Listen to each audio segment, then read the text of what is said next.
Viewers, हम तैयारी कर रहे हैं कक्षा 9वीं इंग्लिश की और इंग्लिश का जो रेमेडियल मॉड्यूल है उसको हम सॉल्व कर रहे हैं। इसके पहले हमने ग्रामर वाला सेक्शन करा था और आज हम इसमें पैसेज करेंगे जो कि अनसीन पैसेज है और ये आपकी बुक के पेज नंबर 11 पे है और वेरी इंपॉर्टेंट है सारे ही question.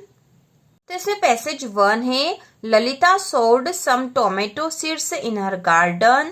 The seeds grew into little plants. After a few days, she removed every weed. She never allowed any insect near her pet plants. When the days were hot, she watered the plants. She put compost under the plants. The flower grew and became big. The teeny green tomatoes began to show. Lalita and her sister watered the plant daily. A very large, beautiful tomato grew in the plant. Her father said, "It is the finest tomato I have ever seen." The sisters were very happy. तो ये passage था, इसका अर्थ भी देख लेंगे। ललिता ने कुछ टमाटर के बीज उसके गार्डन में बोए, बीज छोटे पौधों के रूप में उगाए। कुछ दिनों में उसने हर जो खरपतवार है, जो घास थी, उसको निकाला और उसने किसी भी इंसेक्ट मतलब छोटे जीवों को अपने पौधों के पास नहीं आने दिया। जब गर्मी के दिन थे उसने पौधों को पानी दिया, उसने पौधों में खाद भी दी और उसमें फूल उगाए। जो छोटे हरे टमाटर बड़े होने लगे। ललिता और उसकी बहन पौधों को पानी देती, उस पर एक बड़ा सुंदर टमाटर उग आया। उसके पिताजी बहुत खुश थे और उन्होंने कहा कि यह सबसे अच्छा टमाटर है जो मैंने आज तक देखा है, और दोनों बहनें बहुत खुश थी। तो इस प्रकार का अर्थ है। अब यहाँ जो क्वेश्चन दे रखे उसके उत्तर हमें देना है। तो क्वेश्चन है, what did Lalita so in her garden. तो इसका उत्तर आएगा सीड्स। उसने अपने गार्डन में सीड्स बोए थे। इसके बाद है, what did she not allow.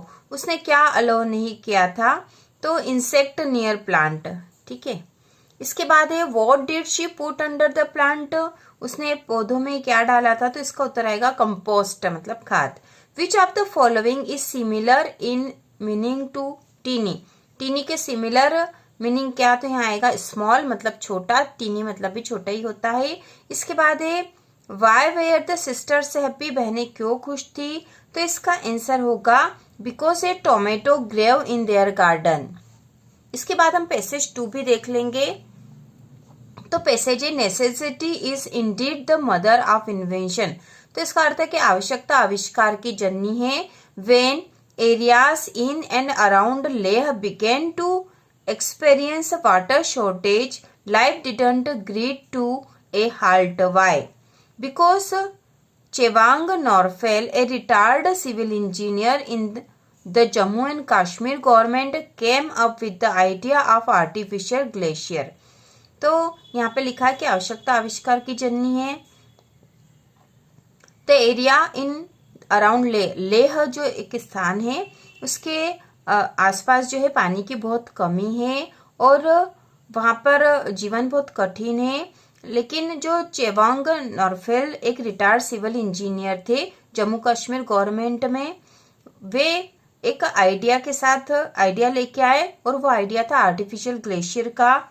Ladakh के cold desert at an altitude of 3000 to 3500 meters above sea level has a low average annual rainfall rate of 50 mm.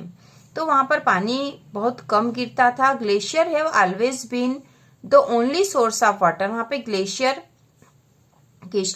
मतलब बर्फ के बहुत बड़े बड़े जो टुकड़े होते हैं वो ही पानी का स्रोत है। Agriculture is completely depend on glacier melt unlike the rest of river monsoon fed India, but over the years with increasing effect of climate change, rainfall and snowfall pattern have been changing, resulting in severe shortage and drought situation. Given the severe winter condition, the window for farming is usually limited to one harvest season. प्रकार से passage था और उसके बाद में question दे रखे। तो question है, what kind of land form is Ladakh. तो इसका उत्तर होगा कोल्ड डिजर्ट। दूसरा है, हु वाज चेवांग नॉरफेल, तो इसका उत्तर है ए रिटायर्ड सिविल इंजीनियर। अगला है Ladakh is at an altitude of, ये होगा 3000 to 3500 metre above sea level. इसके बाद अगला है find the word in the paragraph which means the same as a body of dense ice, तो इसका आंसर है ग्लेशियर। अगला है severe shortage of water is the result of, तो इसका आंसर होगा ऑल द अबव, जिसमें climate change, change in rainfall और चेंज इन स्नोफॉल पैटर्न, तो यहाँ आएगा ऑल द अबव। इसके बाद तीसरा पैसेज है there seems to be a general opinion in this country that Sardar Patel was slightly of harsh and rough temperament, men called him the iron man of India, मतलब भारत के लौह पुरुष सरदार पटेल थे। He was no doubt an iron man in the sense that one could rely on him for strict and efficient administration, but as a man to those who had the good fortune of coming into close contact with him, he was kind and considerate. At times he even became emotional where his personal friends and followers were concerned.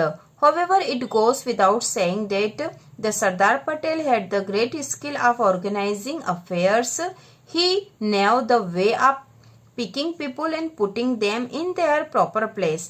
Once he judged a man and found him correct, he trusted him fully and got him to do anything he wanted. Passage है और इसके बाद इसके question हम हल करेंगे। तो इसका फर्स्ट क्वेश्चन है Sardar Patel was called the of India, तो यहाँ आएगा iron man. Sardar Patel was called the iron man of India. दूसरा है Sardar Patel had the great skill of, तो यहाँ आएगा organising. Sardar Patel had the great skill of organising. Third है which of this is the opposite of the word rough, rough का opposite क्या होगा, तो यहाँ हो जाएगा स्मूथ। फोर्थ क्वेश्चन है one could rally on him for strict and efficient, तो यहाँ आएगा एडमिनिस्ट्रेशन। अगला फिफ्थ है find out the word from the passage which means luck, luck का हो जाएगा फॉर्चून, FORTUNE फॉर्चून। तो इस प्रकार से हमने 3 पैसेज देख लिए पेज नंबर 11 और 12 के। इसके बाद के 3 पैसेज हम अगले वीडियो में देखेंगे और इस प्रकार रेमेडियल बुक का फुल सॉल्यूशन करेंगे। इसके साथ ही इंग्लिश के इम्पोर्टेंट क्वेश्चन और एग्जाम की तैयारी भी शुरू हो जाएगी चैनल पर। तो इसी प्रकार के और वीडियो देखने के लिए कक्षा 9वीं की संपूर्ण तैयारी के लिए चैनल को सब्सक्राइब कीजिए।